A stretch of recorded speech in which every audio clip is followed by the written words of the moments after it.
Hi, so I've been doing some videos on how to create your own virtual network, and right here I created a domain controller and also a domain with 3 virtual machines, and I just want to comment on how I created them. And I'm doing this from the programmer's perspective. I'm not a system admin. I'm actually a C# programmer or a software engineer, developer in general. So sometimes you really need to simulate a domain controller for certain permissions that you're creating in production when you're writing applications.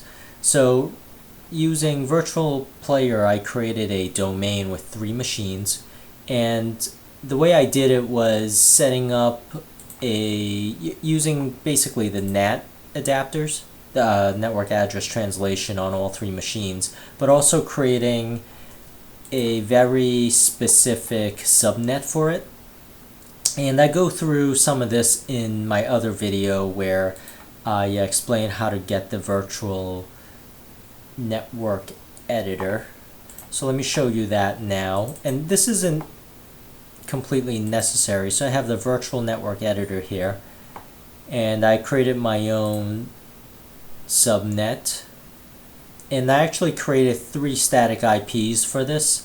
It's better to create a static IP for your domain controller if that is not completely a requirement. I think it is a requirement that it's in a static IP, but some of my requirements was basically that I wanted a domain controller and a domain that I have full control over when I'm testing the deployment of my applications.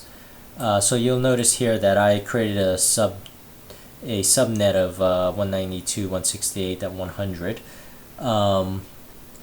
and right here I created the static IP 100.200, 100.201, and 100.202, and I named my machines, my domain controller Bruins, one of the machines Red Wings and Blackhawks. So the thing you have to, let me just show you. I named my domain NHL.corp, and you'll notice this is the Active Directory, and I added the 2 machines, the Blackhawks and Red Wings, and I'm able to add some of the users here, for example.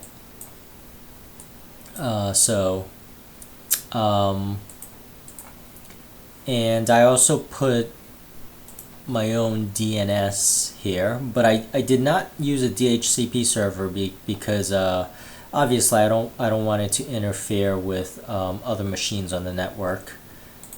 But I do have my own DNS.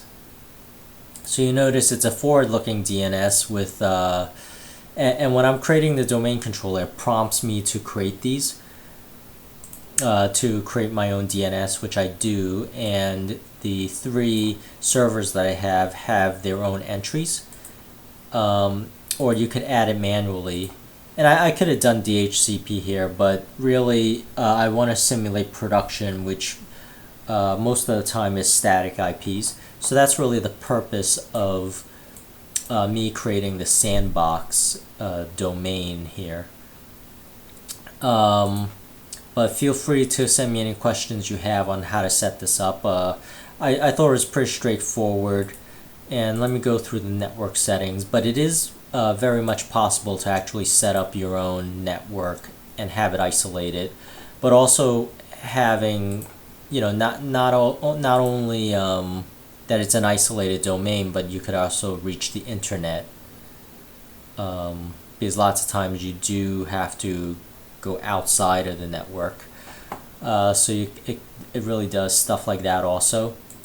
And again, I used network address translation, which is actually the same as doing NAT on this, but the reason why I still use network address translation with the static IP is because I do want the gateway set up which is set up using that tool here. But it really is set up automatically once you install the free VM player. But I just wanted to show you the difference between me using this virtual network editor and actually having VM player set it up is I get my choice of naming the numbering scheme of my subnet. So you'll notice here it has the gateway, and I could specify what the IP address of the gateway is. Otherwise, by default, it'll just be some random number here and then 2. So but in any case, I just wanted to demonstrate that, and just really do some comments on creating your own domain controller. All right, thank you for watching.